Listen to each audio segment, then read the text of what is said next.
¿Qué es resistencia? Resistencia es una fuerza que se opone a otra fuerza. Lo voy a repetir. Resistencia es una fuerza que se opone a otra fuerza, de todo tipo, de toda naturaleza. Pero si hablamos de ejercicio, cuando tú estás haciendo pesas, ¿verdad? Y haces pesas para aumentar tu resistencia, tu fuerza, tu potencia, son esas pesas que se hacen de forma lenta y con todo el peso que se puede soportar.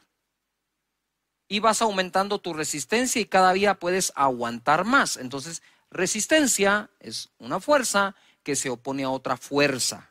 Al levantar las pesas, tú estás haciendo eso.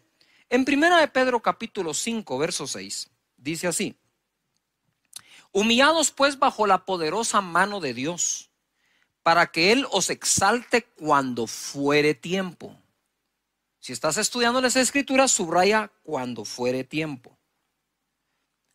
Echando toda vuestra ansiedad sobre Él, porque Él tiene cuidado de vosotros. Sed sobrios y velad, porque vuestro adversario, el diablo, como león rugiente, anda alrededor buscando a quien devorar.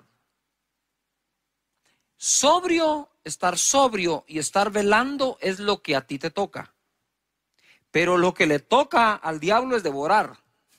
Para evitar que nos devore, debemos ser sabios, debemos de estar sobrios y debemos estar velando. Verso 9, que es a donde quiero ir. Al cual resistencia, firmes en la fe. Quiere decir que lo que nos está recomendando el apóstol Pedro acá es: hey, ustedes tienen una fuerza para resistir esa otra fuerza. Entonces, el león anda, nuestro adversario, alrededor nuestro, viendo a quién devorar usando su fuerza. Pero si dice la Escritura, resistidlo estando firme o firmes en la fe, entonces lo que me está diciendo la Escritura es: tienes una fuerza para contrarrestar su fuerza. Eso es resistir firmes en la fe, sabiendo que los mismos padecimientos se van cumpliendo en vuestros hermanos en todo el mundo. O sea, no hay a uno que no lo ataque.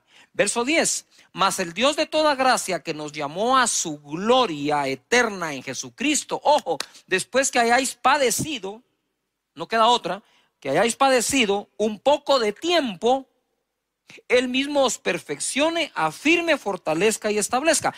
El final de toda esa batalla, el final de ese ataque, el final de que ande alrededor viendo si te devora o no, será que tú vas a ser perfeccionado, vas a estar firmes, fortalecido y establecido. Si nosotros somos capaces, dice, de resistirlo por un tiempo, resistid al diablo y él huirá de vosotros, dice la palabra. Entonces, esa resistencia es una fuerza contra la otra fuerza hasta que él se vaya y huya de tu vida. Hoy quiero hablar de eso, de la fe para resistir. Hay cosas que tenemos que aguantar. Eso es como la pelea del box, ¿verdad? En la pelea de los boxeadores, muchos de ellos cansan a su oponente, deja que lancen golpes y ellos aguantan y resisten y lanzan golpes y lo están resistiendo hasta que ven que ya está debilitado. Entonces contraatacan y chao. Igual aquí dice, tienen que resistir al diablo por un poco de tiempo. Lo que está pasando en el mundo entero va a tomar tiempo salir de allí, pero vamos a tener fe para lograrlo. En Hebreos capítulo 11, verso 1, dice la Escritura: es pues la fe la certeza de lo que se espera, la convicción de lo que no se ve. Y tú me puedes decir, pero Cash, ¿qué tiene que ver esto con lo anterior? Muchísimo, porque dice que lo resistamos firmes en la fe. No dice que lo resistamos firmes en nuestra propia fuerza, sino en la fe. Es pues la certeza de lo que se espera, la convicción de lo que no se ve. Otra versión dice las realidades. Es estar convencido de las realidades que no se ven. No se ven, pero son realidades. Estamos siendo atacados por las realidades que vemos. Pero debemos resistir confiando y creyendo en las realidades que no vemos. Por la fe se ven. Verso 2. Porque por ella alcanzaron buen testimonio los antiguos. Por la fe entendemos haber sido constituido el universo por la palabra de Dios, de modo que lo que se ve fue hecho de lo que no se veía. Entonces, ojo aquí, pongamos atención. Estamos siendo atacados por las cosas que se ven. Y vamos a estar firmes resistiendo todo eso, creyendo en las realidades que no se ven. Pero ojo, pero pronto de lo que no ves, pero crees, será hecho lo que verás. Lo llegarás a ver. Por eso cito la fe. Y hablando de la fe, la Escritura me enseña que por la fe es que los antiguos alcanzaron buen testimonio.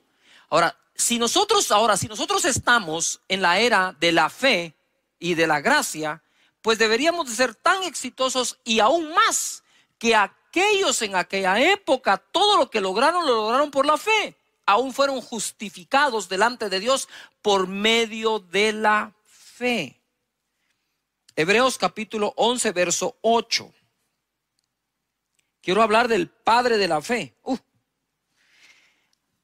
Abraham, cuando yo llegue al cielo por la gracia y misericordia de Dios, si me deja entrar, lo primero que voy a hacer, entre otras cosas, es conocer a todos estos que están en Hebreos 11. Y hay que empezar por el padre de esa fe, que es nuestro padre Abraham.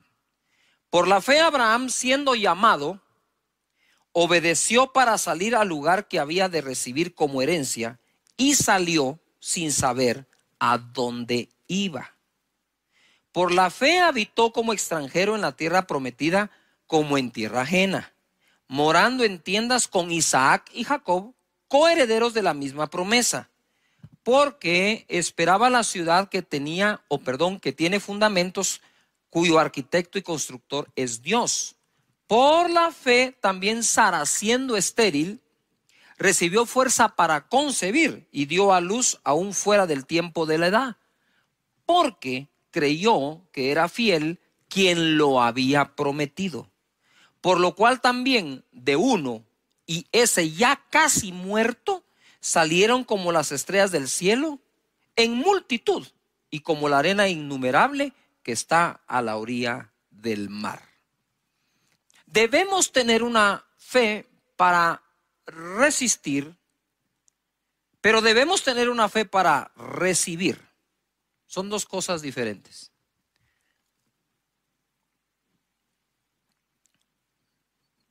Hace mucho tiempo me topé con un caso en donde fui al hospital a orar por una persona.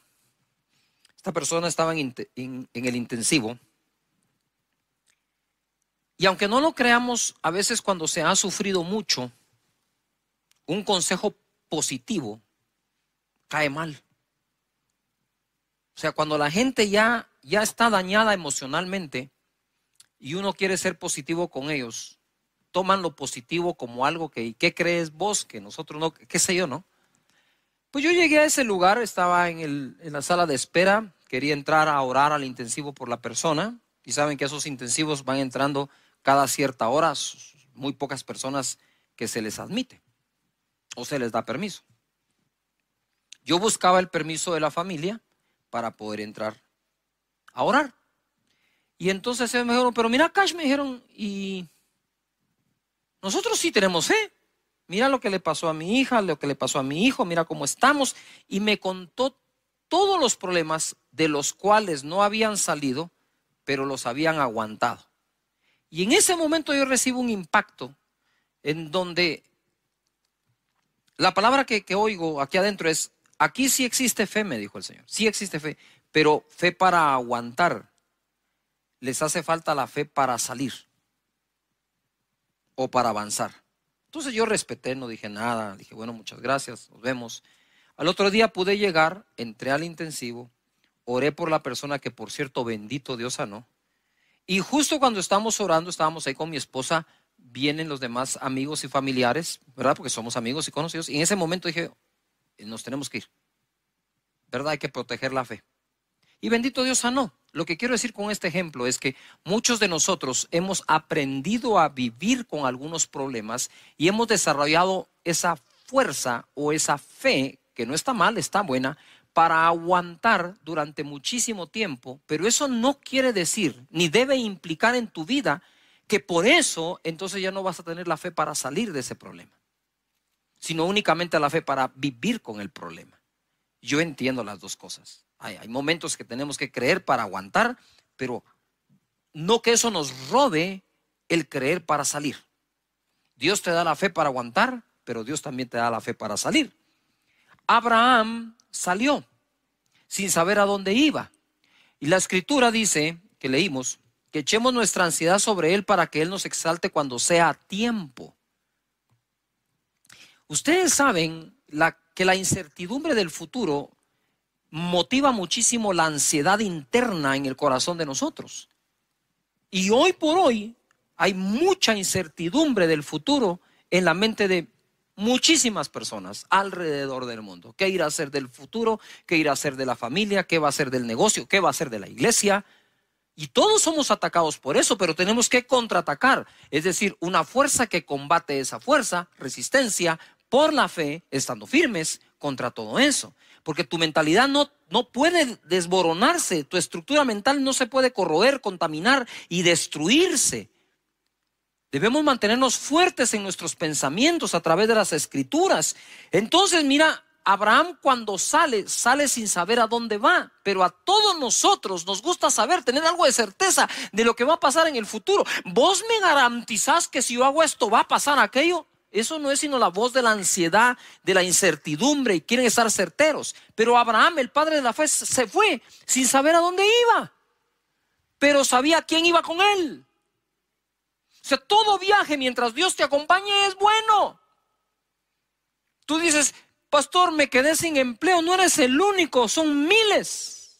La pregunta es, cuando te quedaste sin empleo, ¿Dios te abandonó y te dejó solo, o Dios te está acompañando en esa época y proveyendo para todo lo que necesites conforme sus riquezas en gloria en Cristo Jesús? Y dice la escritura, mira, ya les voy a hablar de cómo llegaron a tener el hijo con Sara, pero él moraba, dice, en tiendas con Isaac y con Jacob, sin haber alcanzado la tierra todavía. Quiere decir que en el camino tuvo a su hijo, tuvo a su nieto y todavía no tenía lo que le habían prometido.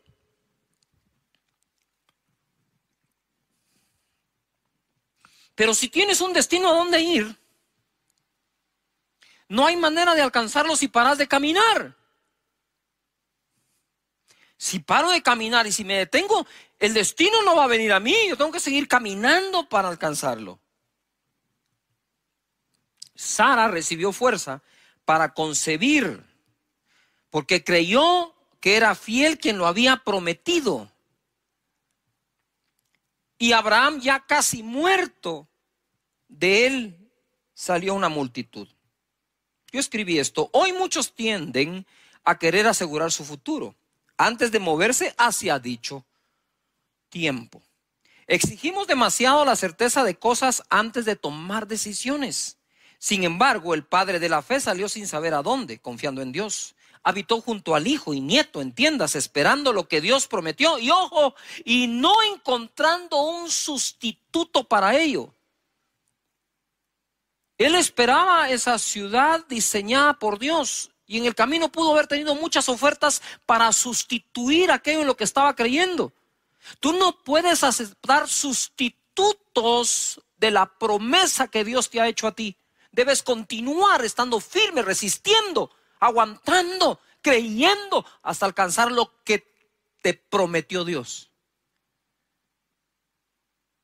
Pero muchos en el camino encuentran sustitutos a lo que Dios prometió.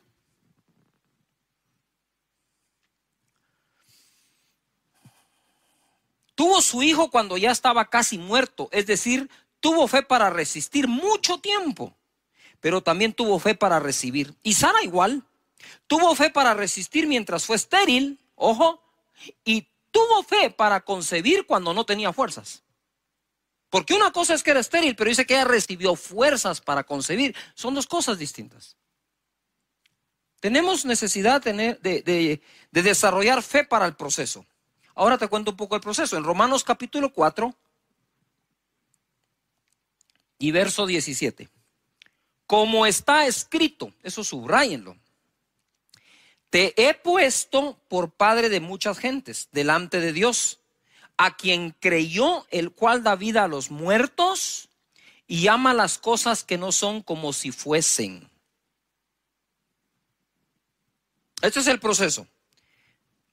Abraham no se llamaba Abraham, se llamaba Abram. Abram quiere decir el padre es exaltado. Viene Dios y le dice, ya no te llamarás Abram, te voy a poner esta H aquí en medio, te llamarás Abraham, que quiere decir padre de multitudes.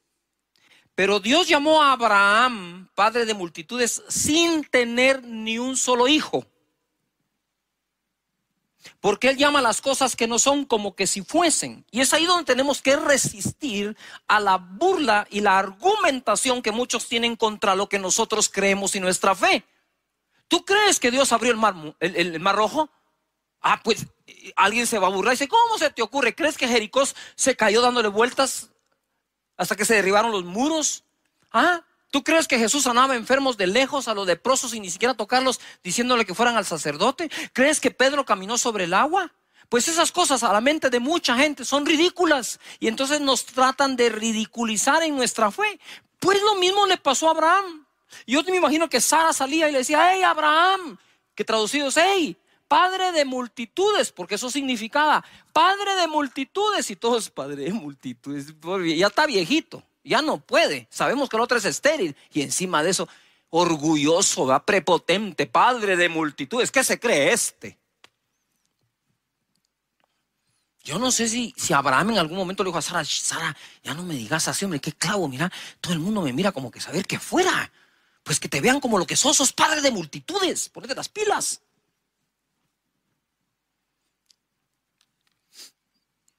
Llama las cosas y lo puso por padre sin tener ni un hijo. Él ya te puso a ti por muchas cosas sin que todavía ocurran. Pero es que las cosas no pasan para que creo para que pasen. Te lo repito, las cosas no van a pasar para que creas, porque crees, van a pasar. Fe para que las cosas pasen. Y en el 18 dice, él creyó en esperanza contra esperanza para llegar a ser padre de muchas gentes, conforme a lo que se le había dicho, así será tu descendencia. Nota esto, él creyó, se esforzó de esperanza en esperanza para llegar a ser lo que se le había dicho.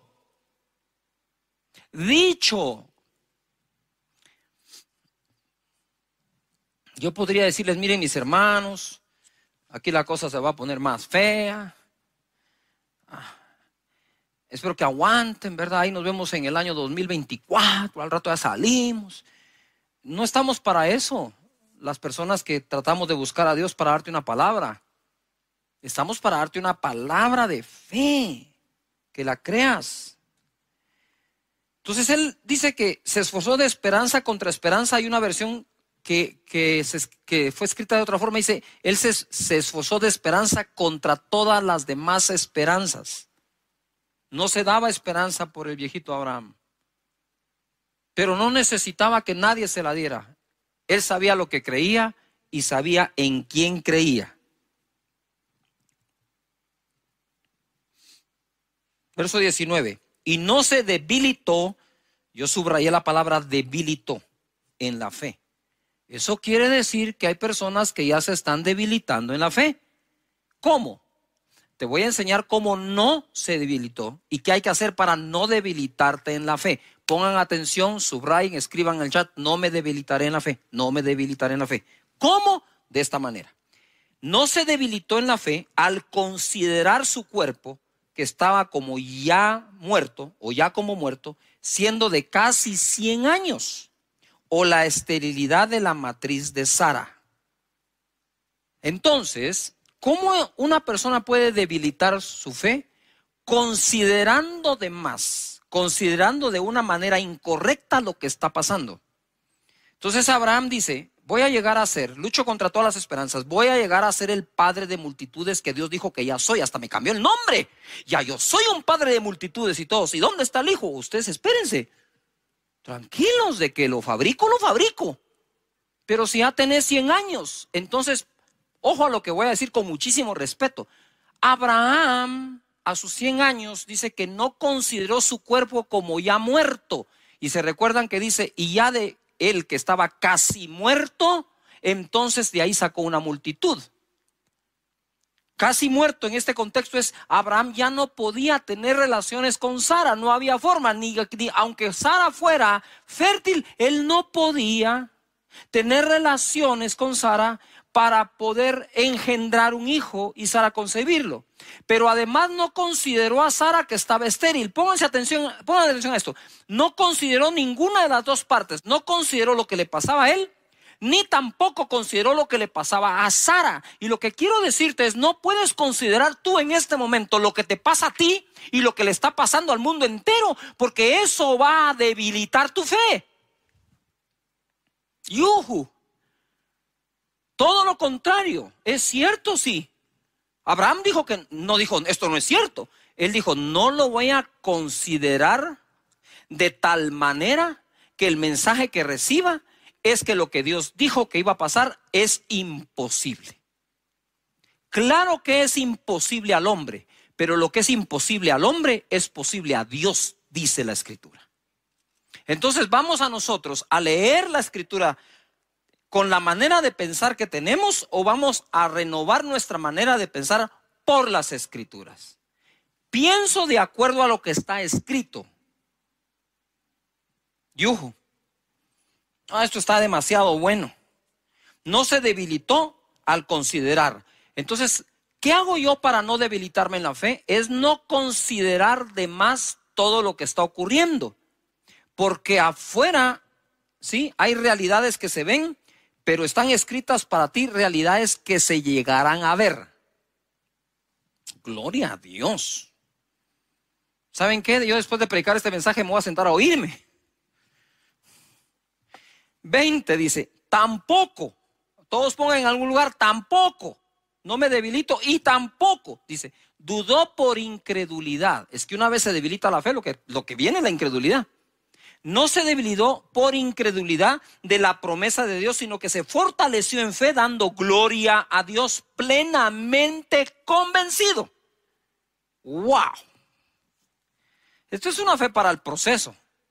De cuando Dios te hable a cuando Dios ocurra, pueden pasar días, semanas, meses, años o generaciones. No vamos a tapar el sol con un dedo. Puede ocurrir. Pero como he dicho yo, si lo que Dios me prometió no se cumple mientras yo estoy vivo, mi mayor herencia va a ser decirle a mis hijos, se va a cumplir mientras tú estés vivo. Y si no se cumple, le vas a decir a mis nietos que se va a cumplir mientras ellos están vivos, porque así fue como Abraham pasó su fe a Isaac y a Jacob.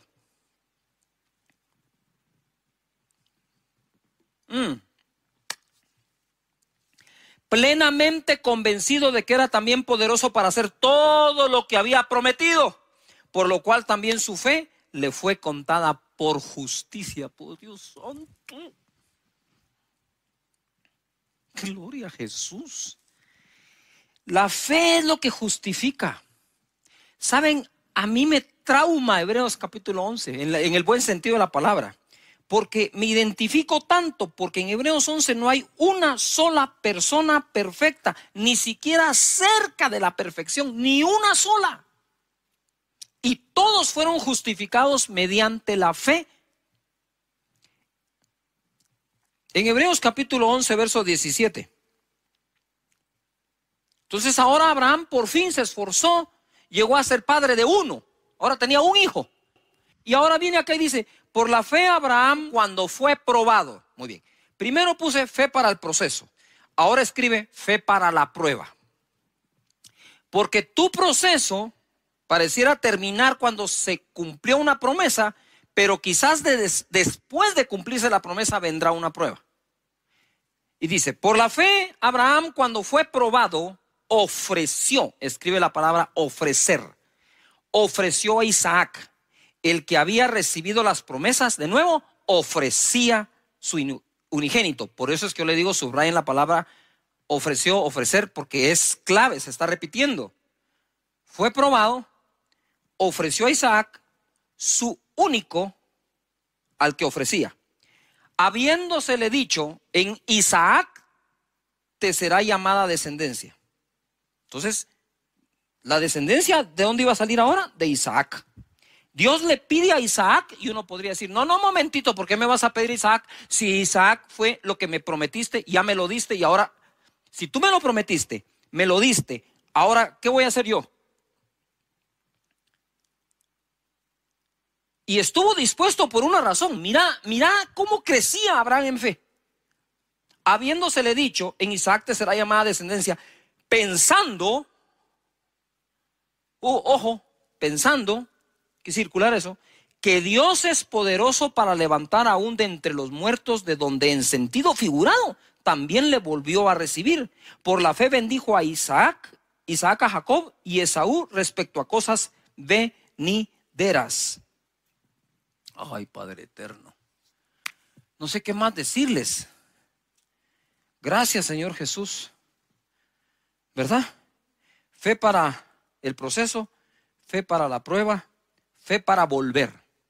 Lucas capítulo 22, verso 31.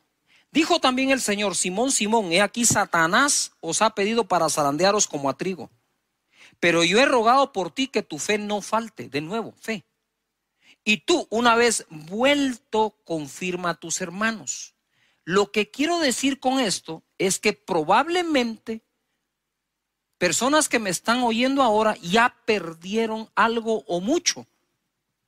Pero quiero decirles que estamos orando para que tu fe no falte, y una vez vuelvas, una vez te recuperes, una vez te vuelvas a levantar, sirva lo que pasaste para testificar a los demás y afirmar a tus hermanos, tu familia, tus amigos, tus hermanos en Cristo.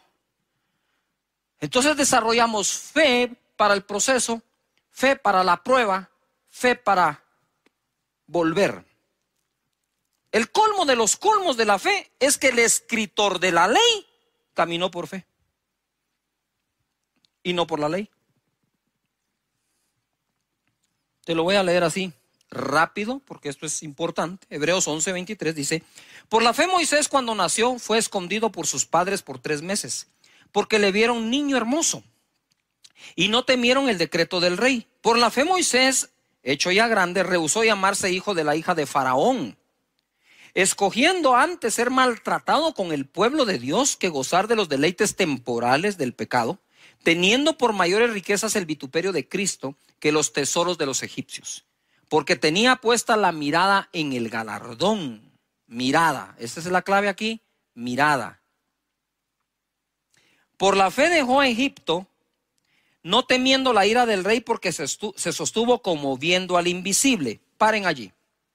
En el verso 26, quisiera que subrayes o encierres o hagas lo que seas, remarques, mirada. En el verso 27, quiero que subrayes viendo. Él se sostuvo como viendo al invisible. Ese es Dios. ¿Estamos de acuerdo? Pero dice que tenía puesta la mirada en el galardón. Yuhu. Mientras mantengas tu mirada en el invisible, mientras te sostengas como viendo al invisible, creyendo que Dios está contigo, no hay nada de malo que pongas tu mirada en un galardón. Yuhu. No hay nada de malo que pongas tu mirada en estos tiempos en decir: yo creo que en estos tiempos tan malos mis finanzas se pueden multiplicar. Y la gente dice: deja de ver eso. Sí, pero es que yo me sostengo viendo al invisible. Moisés se sostuvo viendo ¿a quién? Al invisible, pero puso su mirada ¿en dónde? En el galardón. Me encantan esos versos porque rompen con la religiosidad. Tú puedes decir: no, eso no es así. Claro, porque tú estás leyendo de acuerdo a lo que ya pensabas, no estás pensando de acuerdo a lo que estás leyendo. Si pensamos de acuerdo a lo que leemos, no hay nada de malo, ahí está escrito. Y es Moisés, autor de la ley, justificado por la fe. Digo yo: Moisés, ¿qué haces aquí en Hebreos 11? Si tú eres autor de la ley. Sí, pero aunque escribió la ley, solo se puede salvar por la fe.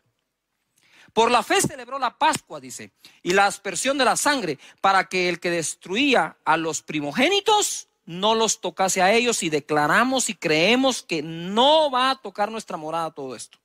Por la fe pasaron el mar Rojo como por tierra seca, e intentando los egipcios hacer lo mismo, fueron ahogados.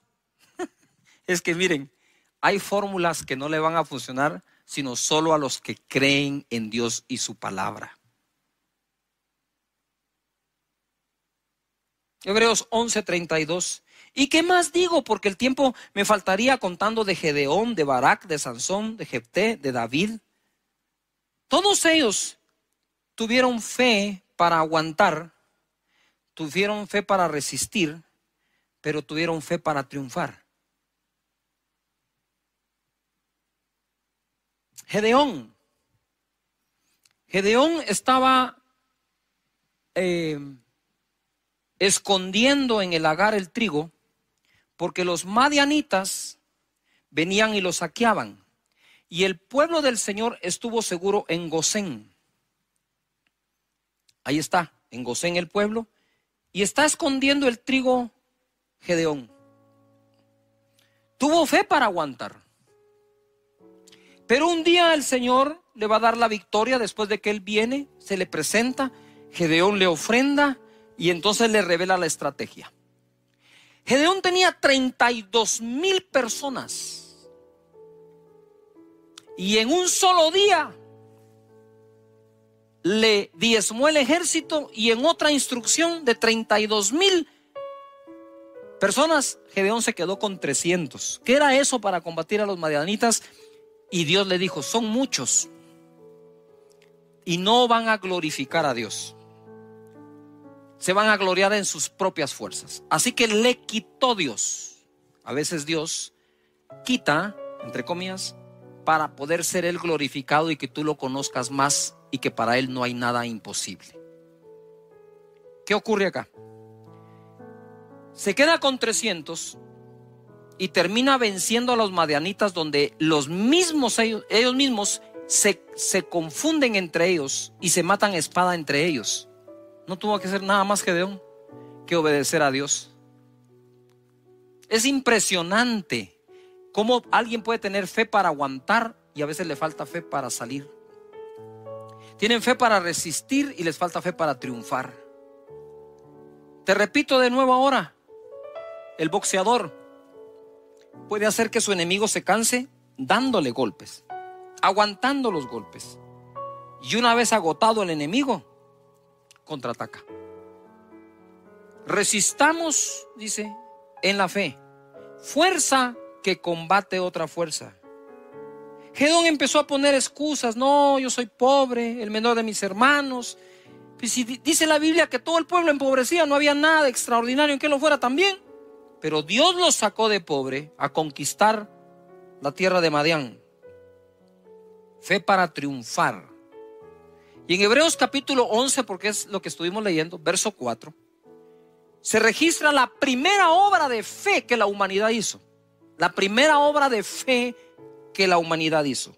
Verso 4. Por la fe, Abel ofreció a Dios más excelente sacrificio que Caín, por lo cual alcanzó testimonio que era justo, dando Dios testimonio de sus ofrendas, y muerto aún habla por ella. Si ofrendar no fuera importante, ¿por qué la primera obra de fe que se registra que la humanidad hizo como tal fue la ofrenda de Abel,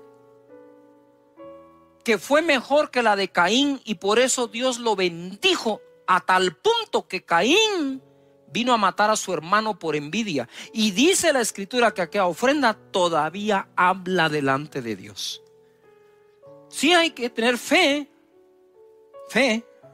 para aguantar, pero debemos tener fe para el proceso. Debemos tener fe para poder salir, para la prueba, para volver, porque todos los hombres en Hebreos 11 eso hicieron. 1 Corintios capítulo 15, búscalo allí, mientras en el verso 57, mientras te doy un avance de esto. Miren, es tanta la información que estamos recibiendo de lo malo que ocurre, de las personas infectadas, de las personas que fallecen. Es tanta la información que recibimos del desempleo que puede existir, de la crisis que hay, la economía está golpeada, 70% de la población ya fue afectada económicamente, que tenemos que tener mucho cuidado con el manejo de esa información dentro de nuestra mente y qué tipo de pensamiento puede llegar a afectar. Porque la Biblia dice que lo que el hombre piensa, eso es él. También dice la Escritura que nuestras armas en la milicia son poderosas en Dios, no son carnales, para derribar argumentos, altivez, todo lo que se levanta en contra del conocimiento de Dios, llevando cautivo todo pensamiento a la obediencia de Cristo Jesús. Por lo tanto, lo que pensamos es muy importante. Y estamos ahora no solo peleando una batalla o contra un virus o contra los problemas económicos. La batalla más grande que quizás estés peleando en este momento es la batalla de la mente.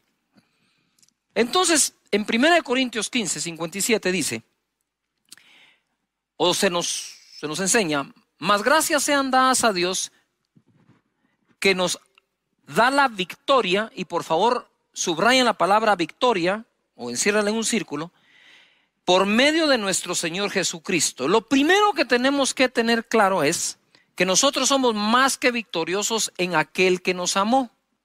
Y esa palabra victoria es algo que debes escribir en algún lugar, que debes subrayar en tu Biblia o marcar en tu escritura digital. La cosa es que tienes que tener presente esa palabra, victoria.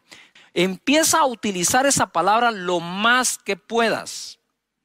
Entonces, sigue así. La Escritura nos sigue enseñando.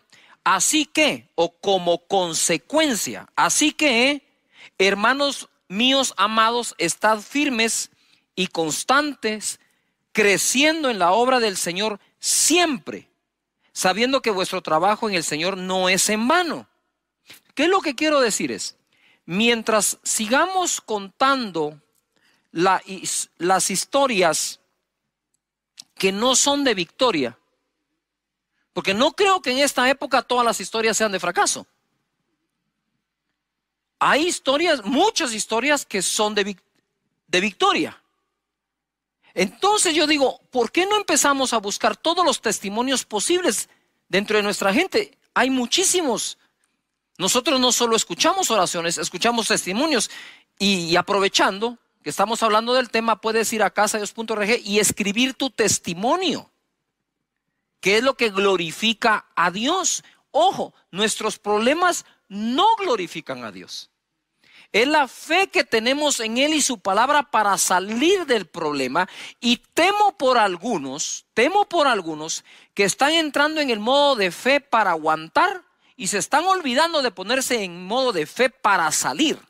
No es lo mismo tener fe para aguantar un problema que tener fe para salir del problema. Nos urge movernos a un modo de fe para salir y no solo para aguantar. Si te acostumbras a solo aguantar, pronto será tu nuevo normal el andar aguantando.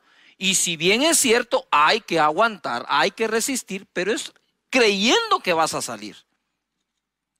Entonces, en los casos de victoria, dice, me recuerdo, dice, o nos enseña la victoria que Dios nos dio en Cristo Jesús, así que por eso debo estar firmes. Quiere decir que los casos de victoria nos inspiran a estar firmes, a ser constantes y a seguir creciendo, sabiendo que nuestro trabajo no es en qué, en vano. Debemos buscar testimonios de victoria. Escríbelos, coméntalos, agarra tu celular, manda un testimonio de victoria a tu grupito del chat. Les quiero contar, que bendito Dios, tuve este milagro, me pasó esto, me pasó lo otro.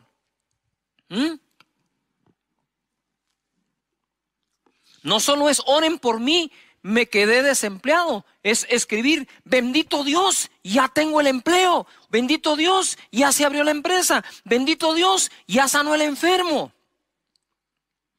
Tenemos que llenarnos de esos casos. La segunda cosa que quiero mencionar acá es que en la vida debemos tener ganas de ganar, no solo ganas de participar. Mira lo que dice Pablo en 1 Corintios 9:24. ¿No sabéis que los que corren en el estadio, todos a la verdad corren, todos corren, pero solo uno lleva el premio? Corred de tal manera que lo obtengáis. Ojo en esto, lo decía hace unos días. qué importante es distinguir o discernir, entender, comprender de qué tipo de carrera está hablando. Está hablando de la carrera que haces en la mañana o que haces en una faja o el ejercicio para mantenerte bien, en forma, quemar calorías, quemar grasa, o está hablando de la carrera competitiva. Porque aquí dice, todos en el estadio corren, pero solo uno lleva el premio. Corran de tal manera que lo obtengan. Y hay una gran diferencia entre aquel que corre por quemar calorías y aquel que corre para meterse a una maratón. O sea, el hombre que va a correr o la mujer que va a correr una maratón se prepara de diferente forma, duerme de diferente manera, come de diferente manera, pero además de eso adquiere un conocimiento extra. Como decía yo, no es lo mismo que tú vayas con tu amigo a jugar al tenis, por decir algo, o incluso al fútbol, y vas a jugar porque hay que pasar el tiempo, y es divertido, es buenísimo. Que otra cosa es, bueno, ¿qué es lo que debes aprender para competir en ese deporte? Entonces Pablo nos está exhortando a que no hagamos las cosas como nada más como de rutina, sino como que fuera competencia. Es decir, si vas a correr, dice, tenés que comprender algo. Todos corren, pero solo uno lleva el premio. Y le dice, y ustedes corran de tal manera que lo obtengan.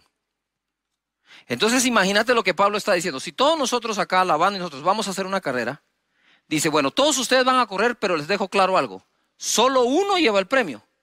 Corran de tal manera que lo obtengan. Pero si solo uno va a llevar el premio, pero nos pide que todos corramos como que fuéramos nosotros el que va a obtener el premio. Pablo era competitivo, pero competitivo en todo lo que hacía. Y me encanta cuando usa los deportes. Ahora bien, ahí les va algo. Mira, aunque obviamente yo creo en el poder del Espíritu Santo, en la persona del Espíritu Santo, es vital, es el centro de todo lo que soy y hago. Ustedes se recuerdan que al principio del año, muchísima gente empezó a hablar de la visión 2020, entonces como es el año 2020 hay que tener visión 2020 y todo se iba por ahí, ¿verdad? Yo lo respeté mucho y me quedé, pero ahora orando, intercediendo, recibí un 2020 muy bueno.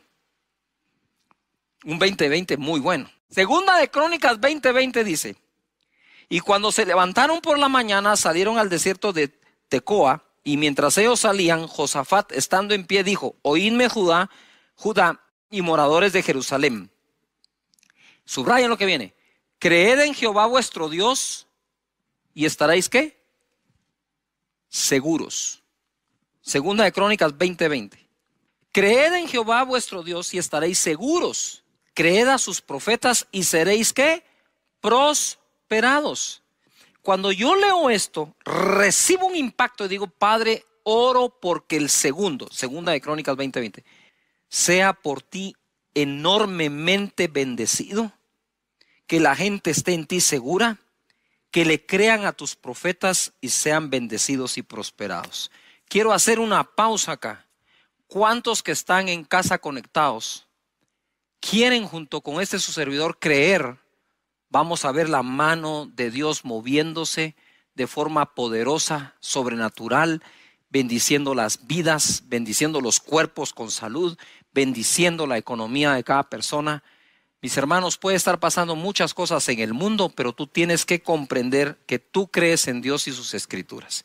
Así que voy a hacer una pausa para orar en esto y seguimos con la enseñanza. Padre, en el nombre de Jesús, te doy gracias por cada persona, individuo y familia, y te pido, Señor, de verdad, de todo corazón, que la segunda parte de este año mejore enormemente para cada persona que en ti confía. Y aunque alrededor nuestro puedan haber muy malas y muchas noticias de ese tipo, vamos a creer en las buenas tuyas, Señor. En el nombre de Jesús, amén. Amén. Bueno, entonces tenemos necesidad de estar pensando y creyendo en la victoria que Cristo nos dio. Estamos creyéndole a Dios por un tiempo mejor. Y ahora quiero hablarles dentro de este tema, de algo que es importante desarrollar en el carácter nuestro. Mira, Yo no creo haber dejado de ser pastor de jóvenes, pero cuando oficialmente eso era lo que hacía como tal, yo me di cuenta de algo. En esa época en que el joven y la jovencita quieren encontrar pareja, novio, novia, hacen como que su listado de todo lo que quieren tener, ¿verdad? Yo no sé si ustedes están como que ilusionados por qué hombre quieren como novio, qué mujer como novia, pero normalmente hacen su listado, ¿verdad? Tienen sus sueños, su anhelo. Entonces está aquella jovencita que dice, yo quiero primero se ponen espirituales, ¿va? Porque no, eso no falla. Señor, que te ame a ti sobre todas las cosas, ¿verdad que sí? Que te sirva de todo corazón. Pero de ahí tienen su listado. A mí me gusta alto, moreno, rubio, ojos claros, ojos oscuros. Y que trabaje y que sea, ¿verdad? Que sea esforzado, y hacen todo su listado. Pero digo yo, y yo le enseñaba a los jóvenes, antes de hacer el listado de lo que quieres recibir y que la pareja tenga, haz el listado de lo que tienes que ofrecer. Y les digo esto en son de broma, pero a la vez en serio, porque había una jovencita que, Cash, mira, estoy orando por mi novio, seguramente Dios tiene mi pareja y yo quiero que sea trabajador y que tenga una maestría. Le digo, mira, discúlpame, le digo yo, pero a mí en tu casa me han contado que no te está yendo bien en los estudios, eso sí, tenés el listado de lo que querés, de lo que demandás, pero no has hecho el listado de lo que ofreces. Y así nos pasa en todos lados. La gente está buscando un trabajo y lo primero que hacen es, bueno, ¿cuánto paga? ¿A qué hora entro? ¿A qué hora salgo? ¿Cuál es el día libre? ¿Qué ofreces? Y esta época no está para andar demandando mucho, está para incrementar nuestra oferta. Para eso tenemos que agregar valor a nuestra vida, valor a nuestro conocimiento para tener algo mejor que ofrecer. Porque si hay una crisis de empleo, no te puedes dar el lujo de no incrementar aquello que tengas o puedas ofrecer. En 2 de Reyes capítulo 4 verso 1 dice, una mujer de las mujeres de los hijos de los profetas clamó a Eliseo diciendo, tu siervo, mi marido, ha muerto. Y tú sabes que tu siervo era temeroso de Jehová y ha venido el acreedor para tomarse 2 hijos míos por siervos o esclavos. Y Eliseo le dijo, ¿qué te haré yo? Declárame qué tienes en casa. Y ella dijo, tu sierva ninguna cosa tiene en casa, sino una vasija de aceite. Al parecer la mujer se dio cuenta que sí tenía algo después de declarar que no tenía nada. Porque de verdad que una pequeña vasija con aceite era insignificante para la crisis que le había dejado el marido. Hay cosas que a mí me cuesta comprender. Dice que esta es mujer de uno de los hijos de los profetas. Y le dice a Eliseo, tu siervo. Entonces el marido de esta mujer era siervo de Eliseo. ¿Sí? Y Eliseo fue un hombre acostumbrado a ver el poder de Dios sobrenatural. Pero el hecho que veamos o deseemos ver el poder sobrenatural de Dios no nos exime de ser sabios, inteligentes en lo que hacemos y prepararnos. Esa mezcla es la mezcla que siempre he tratado de buscar en la vida. Dios es sobrenatural y hará lo sobrenatural. Pero Moisés incluso fue educado. ¿Y qué de Sadrach, Mesach y Abednego? ¿Y qué de Daniel? ¿No buscaban la sabiduría de estos jóvenes? El mismo Nabucodonosor, el rey de Babilonia, buscaba la sabiduría que estos tenían. Entonces es una, ¿cómo dijera eso? Como encontrar ese punto de equilibrio, porque Dios te da lo sobrenatural como te da el conocimiento y la ciencia y la inteligencia y el consejo y la prudencia. Es el mismo Dios que hace una, es el mismo Dios que te da la otra también. Y no entiendo cómo este hombre, siendo se supone discípulo de Eliseo, dejó endeudada a la viuda. Me cuesta entenderlo, muchísimo. Pero, ¿verdad? ¿Por qué cuesta entenderlo? Por ese estereotipo que tenemos de los hombres de Dios que no pueden fallar en nada. Eso es una gran mentira, fallamos en muchísimas cosas. Somos vulnerables igual que todos, cometemos errores igual que todos, ¿verdad? Entonces este hombre quizás cometió ese error de dejar endeudada a la viuda y ahora venía un problema mayor. tenía que pagar la deuda entregando a sus hijos como esclavos. ¿Qué madre quiere eso? Nada, imagínate. Quedas viuda y encima de eso endeudada. No hay con qué pagar la deuda. Te piden a los hijos como garantía. Y ahora lo que tienes es una vasija con aceite. Decime si no se parece a las situaciones que estamos viviendo hoy. Quiero decirte que el luto que la humanidad está viviendo hoy no se trata solo de un ser querido que pudo haber fallecido. El luto se suman muchos, la pérdida del trabajo, la pérdida de una oportunidad que justo era en ese momento cuando todo empezó. Hay muchas cosas pasando y por eso le decía, la batalla mental es muy fuerte y tenemos que pelearla llenando nuestra mente de palabra de Dios, de escrituras, de promesas de Dios, de confianza en Él. Verso 3. El profeta le dijo, ve y pide para ti vasijas prestadas en todos tus vecinos. Vasijas vacías, no pocas, le dijo. Entra luego y enciérrate tú y tus hijos y echa en todas las vasijas y cuando una esté llena, ponla aparte. Le dio hasta un método para hacerlo. Y se fue la mujer y cerró la puerta, encerrándose ella y sus hijos. Y ellos le traían las vasijas y ella echaba el aceite. Cuando las vasijas estuvieron llenas, dijo a uno de sus hijos, tráeme aún otras vasijas. Él le dijo, no hay más vasijas. Entonces cesó el aceite. Vino ella luego y le contó al varón de Dios, y el cual dijo, ve y vende el aceite y paga a tus acreedores, y tú y tus hijos vivid de lo que quede. ¿Ya se dieron cuenta ustedes la combinación entre lo sobrenatural que ocurrió? Eliseo le dijo, ¿sabes qué? Toma esa vasija, pide prestadas vasijas vacías de todos tus vecinos, no pocas sino muchas, y empieza a llenar. Cada vez que termines de llenar una vasija, ponla aparte. Y entonces cuando ya llenaron las que tenían, la mujer le dice al hijo, a uno de ellos, ve y trae más vasijas, y al hijo, ya no hay vasijas, se acabaron. Entonces dice él, cesó el aceite. Y viene el profeta y le dice, bueno, ahora vende todas. Eso es una instrucción. ¿Qué es lo que a la gente no le gusta? A la gente le gusta, el milagrote, pero las instrucciones ya no. Y es ahí donde la cosa ya no funciona. Entonces la instrucción es, vende las vasijas, paga la deuda. Y con lo que quede, vive tú y tus hijos. Pero ¿qué hace la gente hoy? Todo lo contrario. ¿Verdad? Toman para vivir como quieren y a ver si queda para pagar la deuda. Totalmente al revés de lo que el profeta dice. Ahora entendemos lo que hace un rato dije. Crean los profetas y serán ¿qué? Prosperados. ¿A quién le creyó aquella mujer? Al profeta Eliseo. ¿Y qué ocurrió? Ocurrió el milagro, pagó la deuda y le quedó para vivir. Hay que ser sabios en el manejo del presupuesto. Hay que ser sabios en el manejo del presupuesto. Todo el tiempo debemos serlo. Ahora ojo acá. Me impresiona que el marido de aquella mujer no pudo hacer en vida por ella lo que Dios hizo habiendo quedado viuda usando solo una vasija de aceite.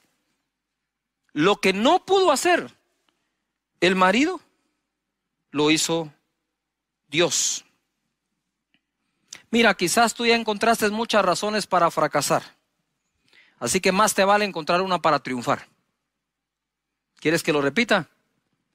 Quizás ya encontraste muchas razones para fracasar, pero más te vale buscar una para triunfar. Aquella mujer estaba desamparada y en una situación difícil. No acomodes tu fe a lo que está pasando. Que lo que está pasando se empiece a acomodar a tu fe, a lo que le crees a Dios.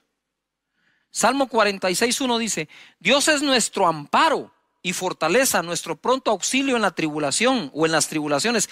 Por tanto, no temeremos aunque la tierra sea removida y se traspasen los montes al corazón del mar. No temeremos, dice, aunque la tierra entera sea removida y los montes se tiren al mar, ¿Por qué? Porque Dios es nuestro amparo y nuestra fortaleza, nuestro pronto auxilio en las tribulaciones. ¿Qué significa la palabra amparo? Significa proteger o favorecer a algo o a alguien que lo necesita. Él es nuestro amparo. Él es nuestra fortaleza. Él es nuestro socorro en las tribulaciones. ¿Quién socorrió a aquella mujer? Fue Dios. ¿Quién amparó a aquella mujer? Fue Dios.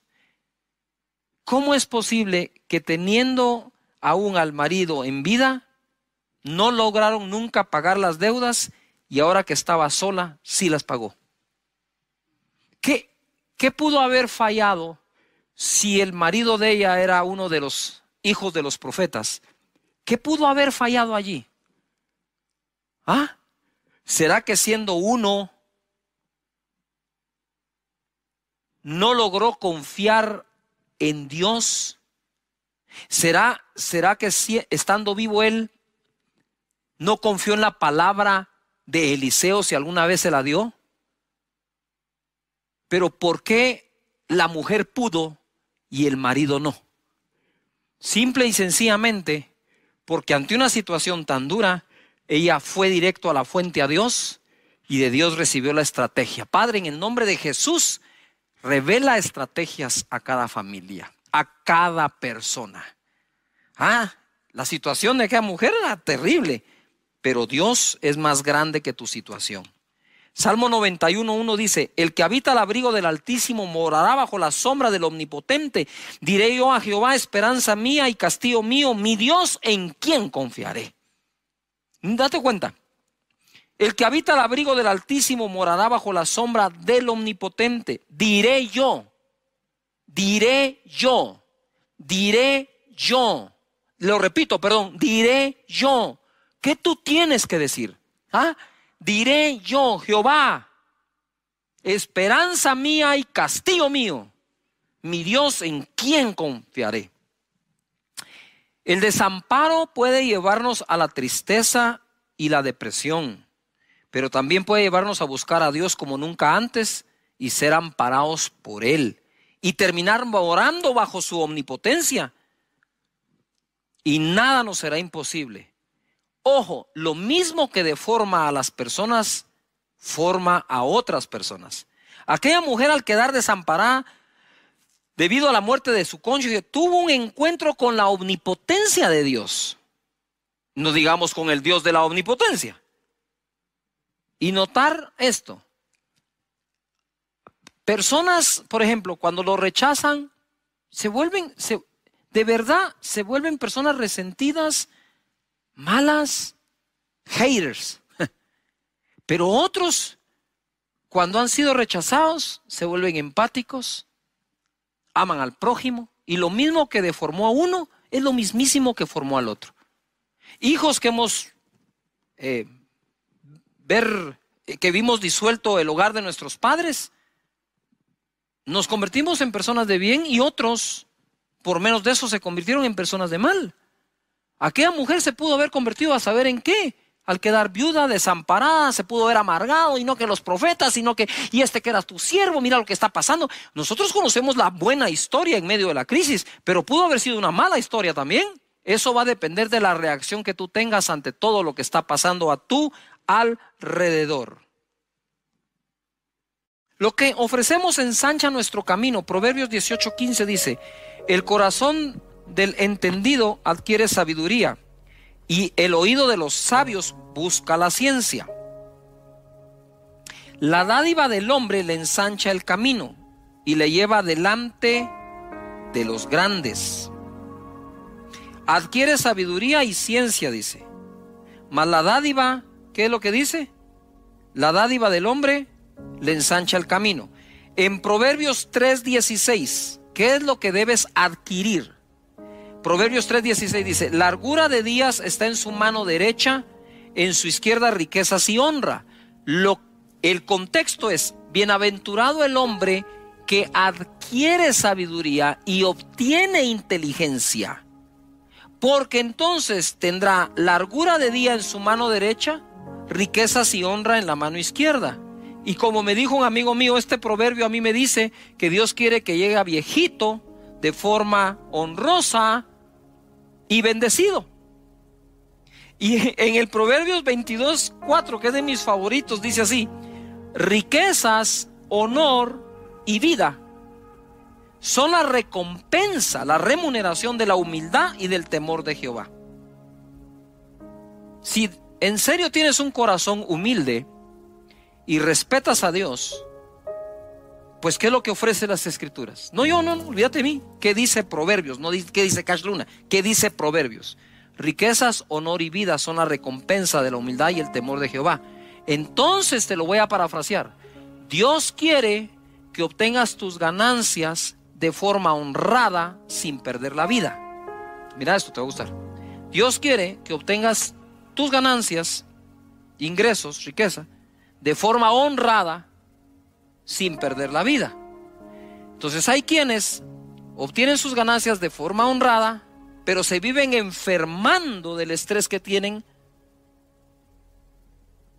Pero la voluntad de Dios es que obtengas tu ganancia de forma honrada sin enfermarte por el trabajo que tienes.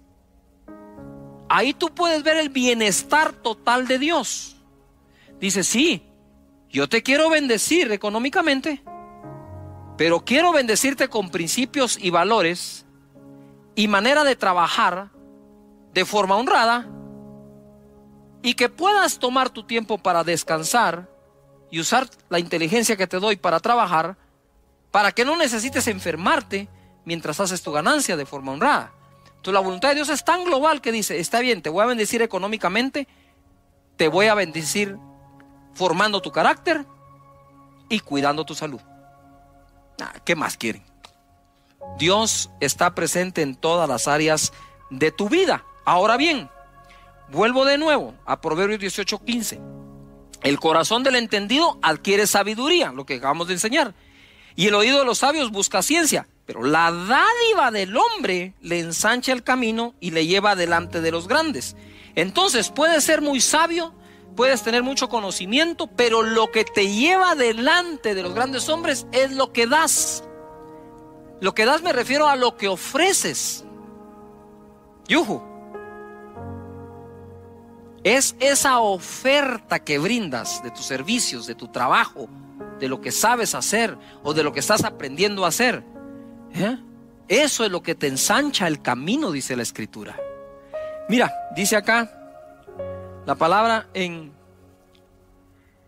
Proverbios 18:15, ahí mismo, pero en la versión Dios habla hoy: los sabios e inteligentes adquieren los conocimientos que buscan. Con un regalo se abren todas las puertas y se llega hasta la gente importante. Cuando hablo aquí de un regalo, ¿qué tal si en esta época ofreces tus servicios a las personas de tal manera que les des una muestra de lo que puedes hacer sin necesidad de cobrar? Le dice: pastor, ¿de qué está hablando usted? No, pero es que aquí dice, ¿verdad? Esto, lo que quiero decirte es: deja que la gente pruebe tu trabajo. Que lo pruebe, a ver si les gusta. Haz un pequeño proyecto esperando que te den el otro, no sé. Pero aquí está clara la Escritura, ¿no? Esa mentalidad de demandar en lugar de ofrecer no es la mejor manera de salir adelante, nunca, y menos en este momento. En Éxodo 1:13 y 14 dice: y los egipcios hicieron servir a los hijos de Israel con dureza y amargaron su vida con dura servidumbre, en hacer barro y ladrillo, y en toda labor del campo y en todo su servicio, al cual los obligaron con rigor. Capítulo 3, verso 18 dice así: y oirán tu voz e irás tú y los ancianos de Israel al rey de Egipto, y les diréis: Jehová, el Dios de los hebreos, nos ha encontrado. Por tanto, nosotros iremos ahora camino de 3 días por el desierto para que ofrezcamos sacrificios a Jehová nuestro Dios. Cuando yo leí esto, dije: wow, ¿qué pasó aquí? ¿Por qué Dios lo primero que le pidió al pueblo es salgan y ofrezcan? Porque la mentalidad de ellos ya había sido afectada por generaciones de esclavitud que no creían ser capaces de ofrecer algo. Ya el pueblo estaba subyugado a ver si alguien les daba algo. ¿Cómo Dios podría conquistar la tierra prometida con todo un pueblo cuya mentalidad había sido rebajada a eso? Y por eso Él va a forzar su mente a que crean que pueden ofrecer algo. Que puedan ofrecer algo. Me recuerdo que estuve yo en un país en Noches de Gloria. Terminábamos muy tarde y nos llevaron a comer a un restaurante. Fuimos ahí, comimos, cenamos. Ya era muy tarde y nos sirvieron muy bien. La atención fue espectacular. Y entonces yo le dije al mesero: mire, fíjese que nosotros, ese día todavía no había Noches de Gloria, era otro día. Le dije: fíjese que mañana tenemos un evento y vamos a salir bastante tarde. ¿A qué hora cierran ustedes? Y él me dijo: no importa a qué hora cerramos, nosotros lo podemos esperar a la hora que sea, me dijo. Pero mire, le dije, podría ser 1 o 2 de la mañana. No importa, nosotros lo esperamos. Wow, dije yo. Efectivamente, dije, qué actitud más buena. Fuimos a comer al otro día, muy tarde, y el mesero con una actitud impresionante. Entonces yo pensé, este hombre debe ser el dueño. Y le pregunté: mire, ¿usted es el dueño de este restaurante? No, me dijo, yo no soy el dueño, soy un mesero. ¿Y por qué se queda tan tarde? Mire, me dijo, es que si tiene tiempo le cuento la historia así breve. Me dijo, yo fui un empresario, gané mucho dinero, vino la crisis, vino la espiral, todo se vino abajo. Yo solía ir 4 veces al año a Estados Unidos a vacacionar con mi familia, me dijo. Y entonces sí, pero este es el único empleo que tengo ahora, me dijo. Mi empresa cerró, quebré. Así que si usted quiere y su equipo venir a comer a las 3 de la mañana, aquí vamos a estar a las 3 de la mañana, no importa. Y yo me fui de espaldas. Dije, este hombre se va a volver a levantar seguro. Porque no está pensando sino en qué tiene que ofrecer. Yo quisiera orar hoy por todos ustedes para que Dios les bendiga en su vida física, salud, familiar, como esa viuda, pero que no crean que están desamparados porque están amparados por Dios. Y que Dios bendiga tu iniciativa, tu trabajo de tus manos y salgas adelante. Y que te dé ideas para tener algo que ofrecer. ¿Les parece que oremos? Padre, en el nombre de Jesús, muchas gracias por la vida. Gracias por las oportunidades y los ejemplos que en las Escrituras encontramos, como esta viuda. Señor, que sepamos que tú eres el amparo nuestro y el amparo de todos. Señor, en el nombre de Jesús, te pido para que exista paz en el corazón y en la mente de las personas. En el nombre poderoso de Jesucristo, muchas gracias. De que dieron la mía extra, o aquellos siervos que hicieron solo lo que se les pidió, son llamados siervos inútiles. Para ser siervos útiles, hacemos más de lo que nos piden, ¿verdad? Esa es la enseñanza de Jesús, tanto a los líderes como a seguidores, como a todas las personas. Debemos aprender este principio para todos nosotros. Luego de eso vimos cómo fue promovido David. David no fue promovido por lo que el papá le ordenó hacer, lo hizo, fue al campamento de sus hermanos que estaban en batalla contra Goliat. Él llevó unos quesos, unos panes y regresó con prendas de sus hermanos para decirle a su padre que ellos estaban bien. Pero fue promovido porque él mató a Goliat, que nadie se lo pidió, él mismo se ofreció a hacerlo. Y de tal manera que cada uno de ellos fue recibiendo la promoción porque hizo más allá de lo que se les pidió. Entonces ahora quiero, habiendo resumido un poco esto, continuar ese mensaje que dimos. En Génesis capítulo 22, verso 8, ustedes se recordarán que tuvimos o tenemos la historia de Abraham cuando Dios le pide a su hijo y va a subir el monte para sacrificarlo. Entonces ahora ya me voy yo a ese momento en que sube con su hijo Isaac. Y respondió Abraham porque le dice a Isaac: ¿y dónde está el cordero o lo que vamos a sacrificar? No lo veo por ningún lado.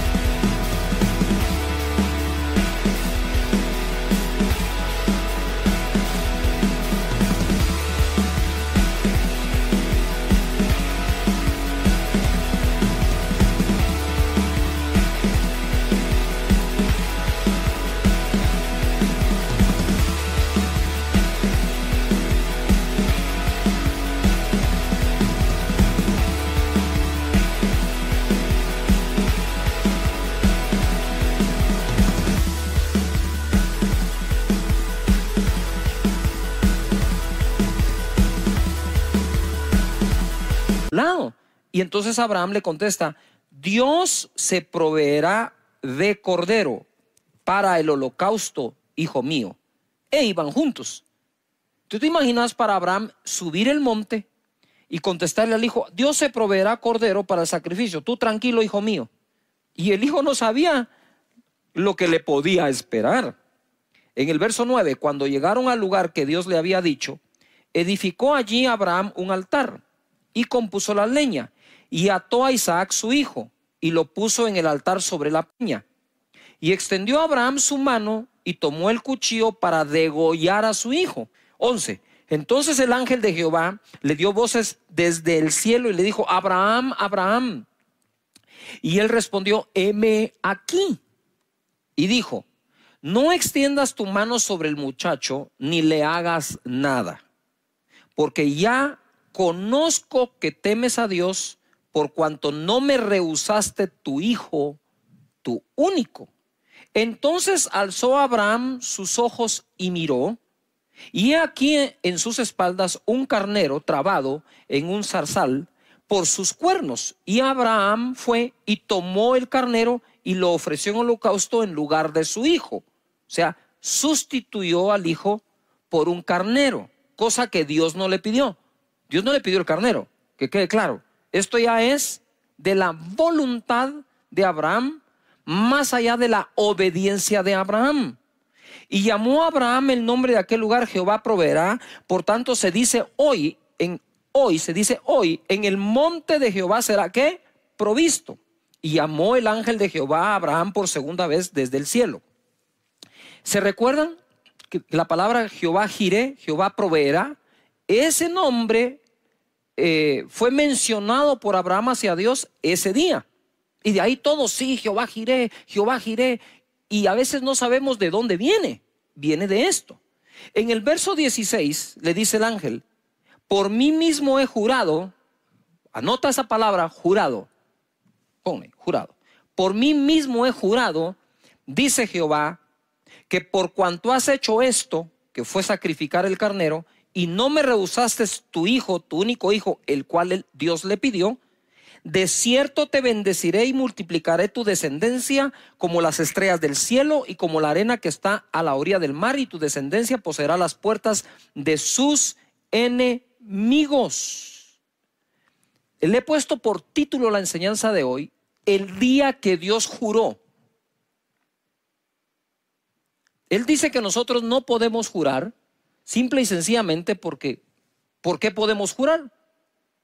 Sin embargo, Dios, no encontrando otro mayor que Él por quien jurar, juró por sí mismo. Mira, una cosa es cuando Dios nos habla y nos hace una promesa, otra es cuando la jura. Sabemos que aunque no lo jure, Él las va a cumplir, porque Dios no miente. Pero entonces, ¿por qué jura? Dice que el juramento se pone para el final de toda discusión, como para decir: mira, te estoy pidiendo que me creas y por lo tanto te lo voy a jurar. Eso lo hace Dios. Nosotros los hombres, dice Él, no juréis, pero Él sí lo hace. Ahora, aquí quiero que noten algo que es bien importante. En Hebreos capítulo 6, verso 13, el escritor de Hebreos va a citar este mismo hecho o este acontecimiento. Pero para que quede claro a qué se refiere con que te bendeciré, porque eso es muy amplio. O sea, Dios te bendiga, eso es muy amplio. No sé si me explico. Otra cosa es, por ejemplo, cuando le dijeron a María: y bendito sea el fruto de tu vientre. Entonces, cuando Hebreos o el escritor de Hebreos va a citar esto, dice de esta manera o lo escribe de esta forma. En el verso 6 del capítulo, en el verso 13 del capítulo 6. Porque cuando Dios hizo la promesa a Abraham, no pudiendo jurar por otro mayor, juró por sí mismo diciendo: de cierto te bendeciré ¿con qué? Abundancia, y te multiplicaré grandemente. Este escritor, para dejarnos claro a qué se refería cuando dice te bendeciré, él dice te bendeciré con abundancia. yo quiero pedirles un favor a todos.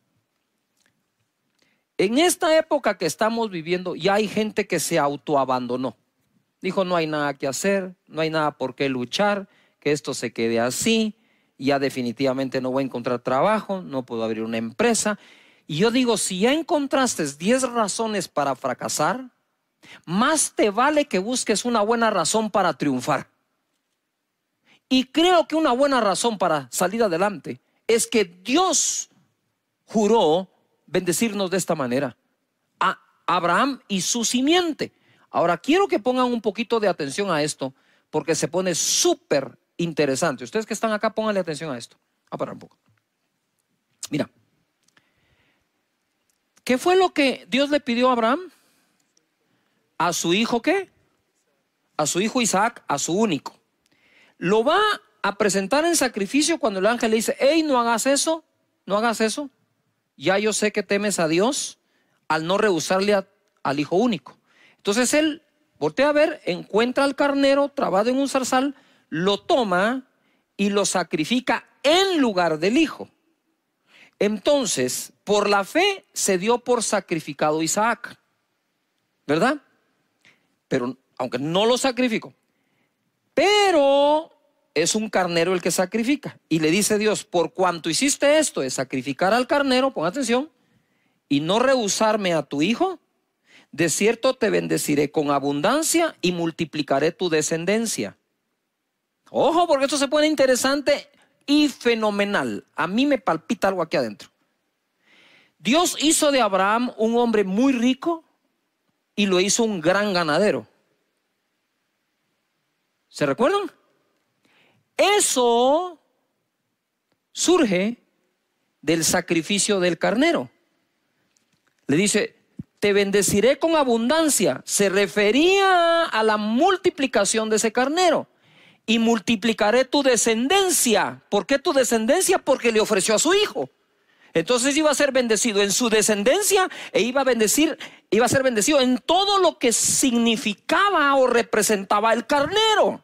Pero nosotros debemos ser sinceros con Dios y decirle, Señor, me urge que bendigas la economía de mi casa, de mi hogar, de mi empresa. Ustedes saben que solo en Guatemala, según las noticias nos dicen, el 70% de la población ya fue afectada económicamente. Si pretendemos salir de forma natural, es difícil que lo logremos, pero si nosotros vamos delante de Dios como fue Jacob, ¿sí? Como fue Abraham, como fue Isaac, que de hecho somos tan bendecidos como ellos, porque el libro de Gálatas dice que la bendición de Abraham nos fue dada a los gentiles en Cristo Jesús. En ese monte donde ocurrió eso, no porque fue al monte y dijo, voy a subir al monte a hacer una declaración. No, él no subió a hacer al monte una declaración, él subió al monte a ofrecer. Y ofreció a su hijo, a quien le dijo, hey. Dios no ha pedido sacrificios humanos, solo hizo para probar a Abraham. Era su único. Y al ponerlo ahí, Dios le dijo, voy a multiplicar tu descendencia por cuanto no me negaste al hijo. Y te voy a bendecir con abundancia por cuanto sacrificaste el carnero. Las dos cosas, el carnero eran el trabajo, el negocio, digamos, al que Abraham se dedicaba. Y el hijo su descendencia. Dios bendiga nuestra descendencia y bendiga nuestro trabajo. Así que escríbelo. Dios bendice mi descendencia. Dios bendice el fruto de mi trabajo. Escríbelo allí. ¿Esto está bueno o no? Va. Entonces, a eso lo puedes unir acá. 2 Corintios 9:10 dice. 2 Corintios 9:10.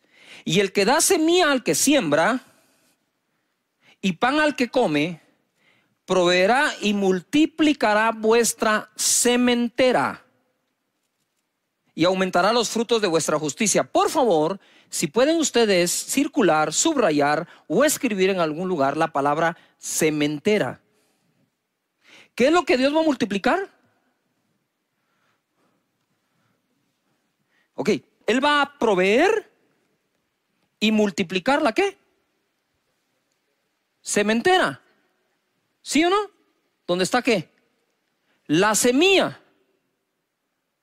Todo buen sembrador sabe que debe escoger su mejor semilla si quiere tener su mejor ¿qué? cosecha. Y entonces dice acá, aumentará los frutos de vuestra justicia, y el fruto proviene obviamente de la semilla. Abraham, de nuevo, quiero volver a él. Él dijo, voy a aumentar, voy a bendecir, ¿sí?, tu sementera, por lo tanto tu descendencia. ¿Cómo puede ser posible que Abraham llegó a ser ese padre de multitudes que Dios le dijo, mira al cielo y si puedes cuenta las estrellas porque así será tu descendencia? Pero para pasar allí, le dijo, ¿me darías tu hijo?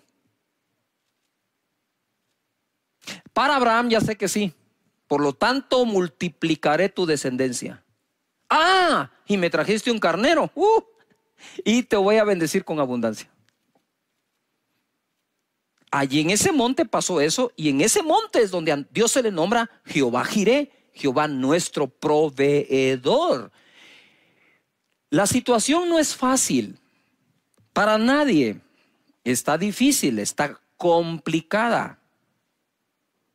Pero aquellos que confían que es Dios el proveedor, duermen en paz porque saben que Dios se las va a arreglar para hacer llegar recursos a tu familia o a tu trabajo. Noten algo. Abraham le dijo a su hijo, Dios se proveerá. Dios se proveerá. No dijo Dios proveerá, dijo Dios se proveerá cordero. Sin embargo, lo que encontró en el monte fue un carnero. Entonces ahora hablemos de cómo Dios se proveyó cordero. Juan 1:29. El siguiente día vio Juan a Jesús que venía a él y dijo, he aquí el Cordero de Dios que quita el pecado del mundo. Ahora sí, Dios se proveyó ¿qué? Cordero. Mira, él exigía al cordero sacrificado para el perdón de pecados. Esos corderos los traían y el sumo sacerdote se encargaba del sacrificio. Pero aquí Dios se está proveyendo a él mismo su propio cordero para perdonar los pecados de todos nosotros. Es aquí donde se cumple. Dios se proveerá cordero, porque es el cordero de Dios, no el cordero de los hombres para Dios, sino el cordero de Dios para Dios. Wow. Esto a mí me llena de emoción porque Jesús es nuestro Señor y nuestro Salvador y derramó su sangre por todos nosotros.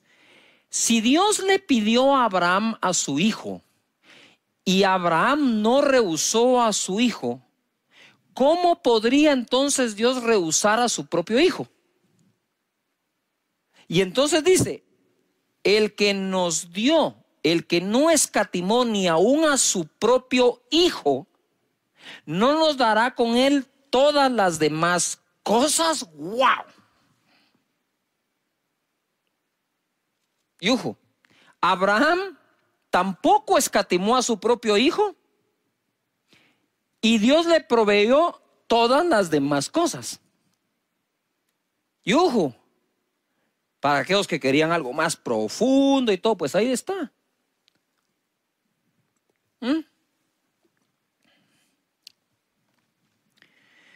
Es impresionante lo que ocurre con Jesús, Cordero sacrificado.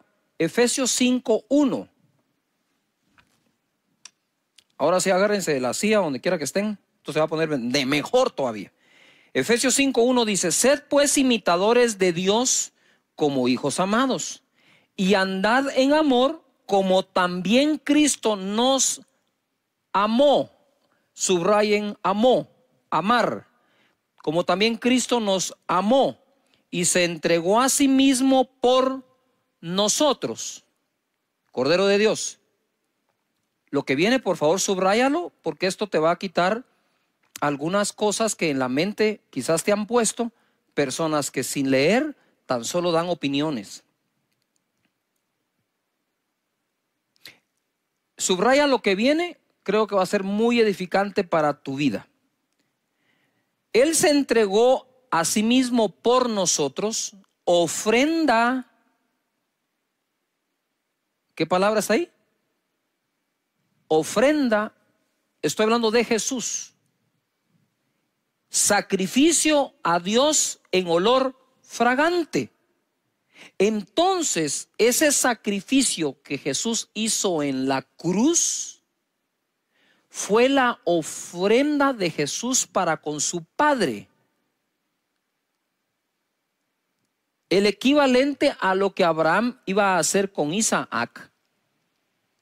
Dios no lo dejó, dijo, si no me rehusó su hijo Abraham, viene Dios y no nos rehúsa a su propio hijo.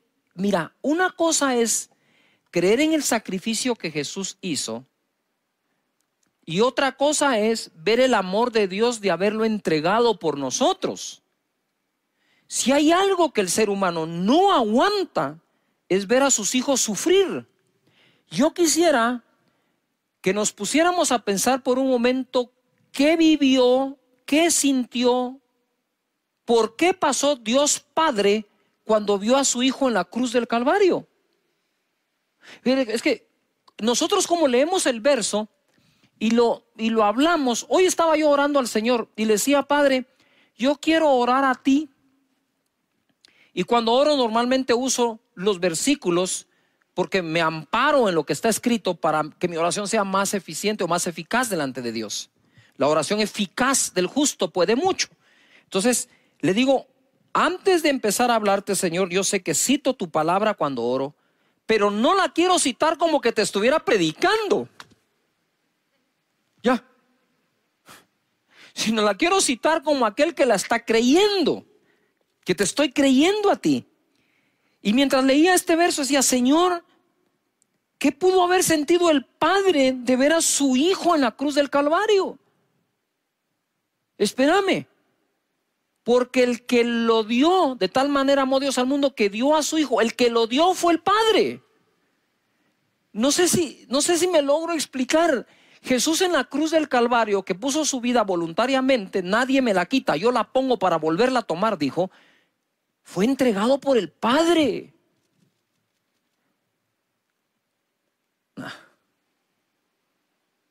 Ver a tu hijo sufriendo en la cruz, o ver a tu hijo sufriendo y saber que tú lo entregaste. No estoy hablando que tú lo traicionaste, ese fue Judas. Eso es otra cosa. Estoy hablando de la entrega de darlo al mundo por nosotros. Eso debe haber sido no quiero ni imaginar lo que vivió Dios.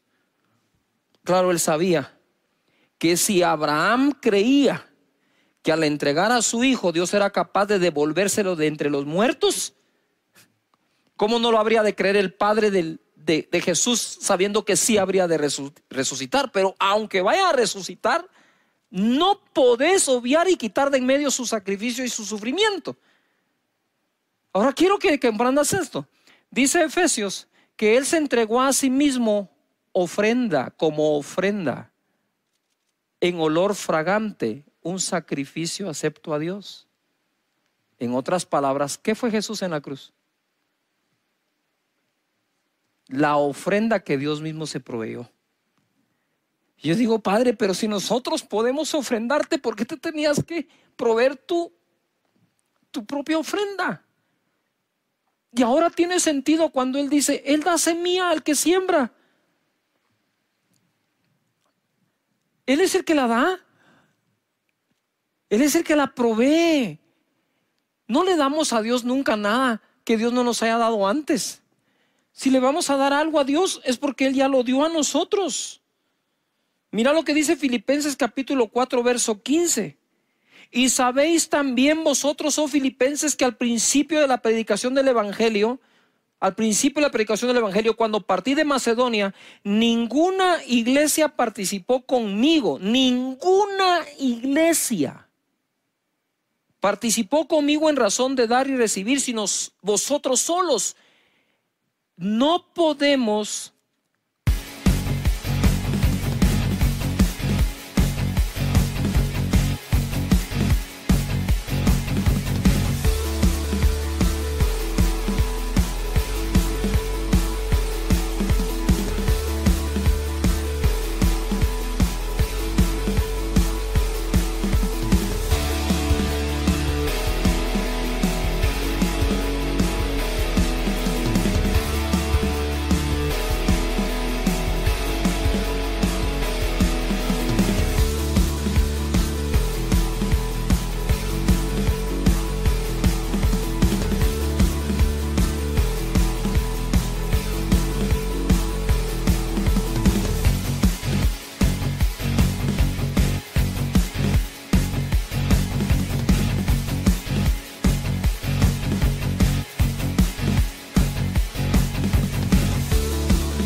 esperar que todos comprendan esto, porque el mismo Pablo dijo, ninguna participó conmigo, solo una.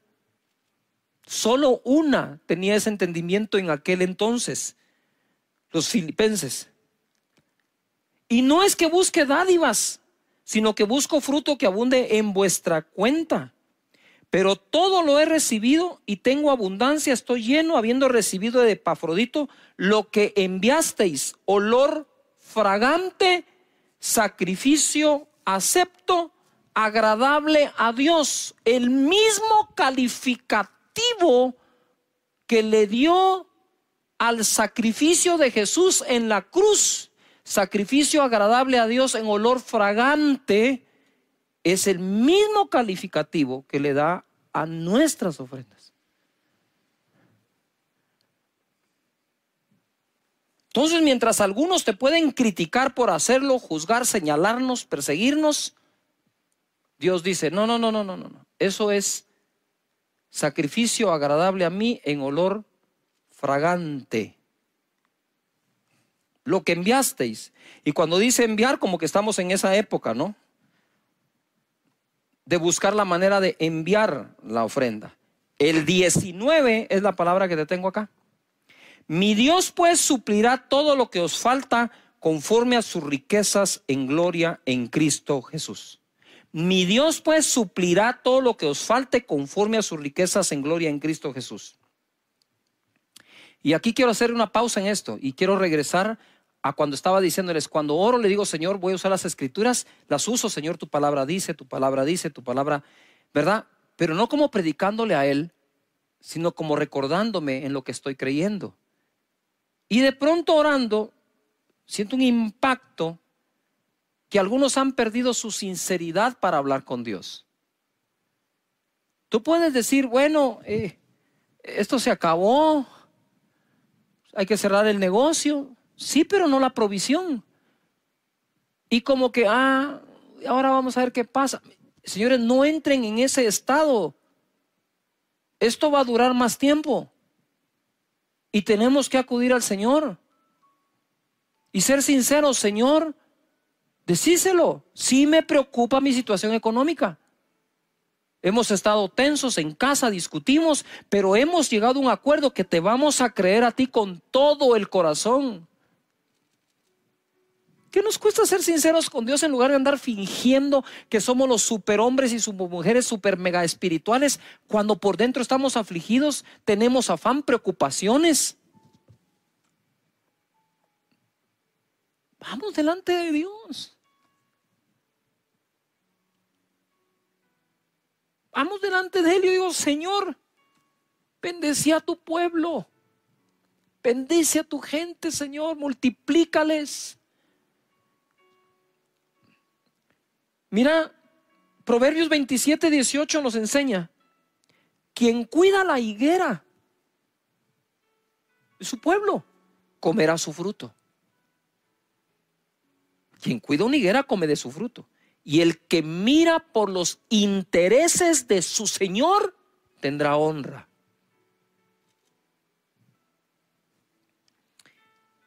Y quiero irme a esta historia porque vimos cómo Jacob combatió al espíritu de Labán que le bajaba el salario y lo dejaba sin nada y reinventó su manera de procrear a los carneros, a las cabras y las ovejas, y Dios bendijo la reinvención. Y así pudo combatir a Labán.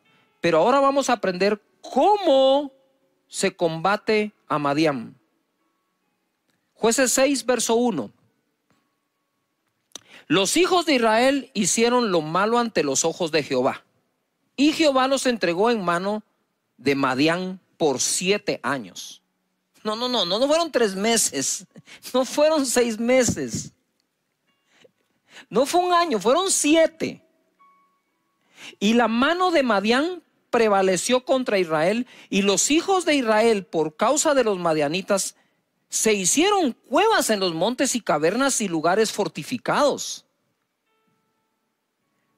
Pues sucedía que cuando Israel había sembrado, subían los madianitas y los amalecitas, y los hijos del oriente contra ellos subían y los atacaban.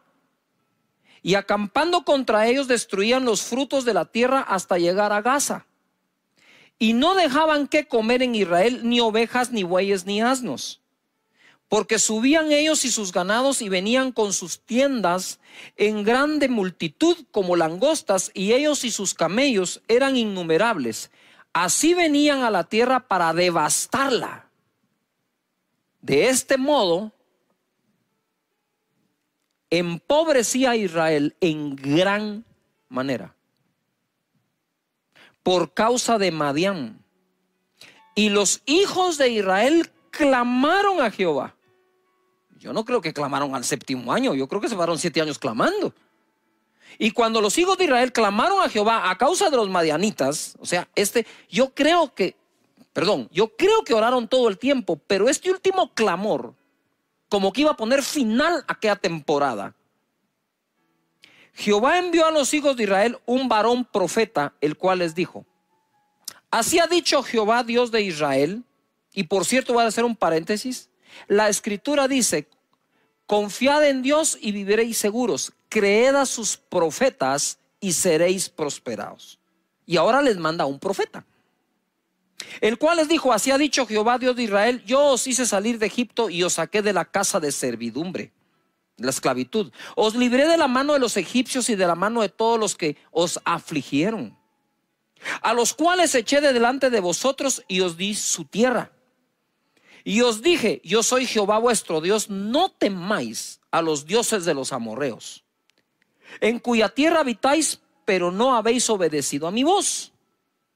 Y vino el ángel de Jehová y se sentó debajo de la encina que está en Ofra, la cual era de Joás Ebieresita, y su hijo Gedeón estaba sacudiendo el trigo en el lagar para esconderlo de los madianitas. Había que esconder eso poco de comida que quedaba, porque los madianitas se lo llevaban. 12. Y el ángel de Jehová se le apareció y le dijo: Jehová está contigo, varón esforzado y valiente. Ok, sí, soy esforzado y valiente, pero no se mira claro. Y Gedeón le respondió: Señor mío, si Jehová está con nosotros, ¿verdad? Yo le hubiera dicho: y además tú decís que soy varón esforzado y valiente, ¿por qué nos ha sobrevenido todo esto? ¿No creen ustedes que nosotros también tenemos esa duda? A veces, ¿por qué nos viene esto? ¿Cómo saldremos de esto? ¿Y dónde están todas sus maravillas que nuestros padres nos han contado, diciendo: no nos sacó Jehová de Egipto? Sí, eso es pasado, pero ahora nos interesa el futuro, porfa. Y ahora Jehová nos ha desamparado y nos ha entregado en manos de los madianitas, que conste porque él les dijo la razón. 14. Y mirándole Jehová, no le habló. Una cosa es hablarle a alguien, otra cosa es quedársele viendo para hablarle. Cuando tú te le quedas viendo a alguien para hablarle, le estás diciendo: poneme toda tu atención, te voy a hablar. Y mirándole Jehová le dijo: ve con esta tu fuerza. ¿Cuál? ¿La esforzado y valiente? ¿O la fuerza de que adentro de su corazón permanecía que él creía que Dios era capaz de sacarlos? Pero ¿y dónde está todo lo que nos han contado? Ya van 7 años de esto. Y le dice: ve con esa tu fuerza y salvarás a Israel de la mano de los madianitas. ¿No te envío yo? Entonces le respondió: Señor mío, ¿con qué salvaré yo a Israel? ¿Con qué? ¿Con qué salvaré yo a Israel? Ojo, he aquí mi familia es pobre en Manasés,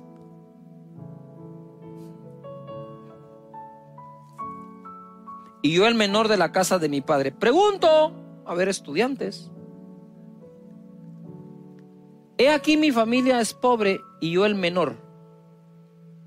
¿Y quién no estaba pobre después de 7 años de haber sido saqueados?